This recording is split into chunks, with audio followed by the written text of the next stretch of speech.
président Bassirou Diomaye Diakhar Faye comme nam ko defee fi nga xamante ni moo di Touba dëppee fi nga xamante ni moo di Tiwaawan waaye tamit jullee ji juma foofu noone sa mosquée omrienne waaye nag tey jii nag jubali na fi nga xamante ni moo di sa Daaka ba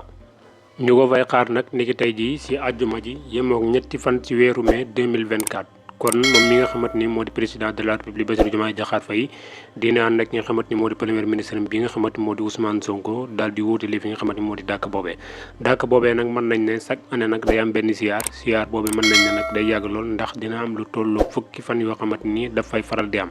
waaye mën nañ ne nag chaque année daal buy am dina am yenn jéey yoo xamante ni dana fa am mën nañ ne ren jii rek moo si mujj ab benn accident wala benn tàkk-tàkk boo xamante ni benn oto moo fa doon tàkk fu nu mel daaw it nag lu mel noonu amoon na fa ren tamit ñuy ñaan suñu borom bi def daal di yemale li nga xamante ni moo tàkk-tàkk bi ci oto boobee noonee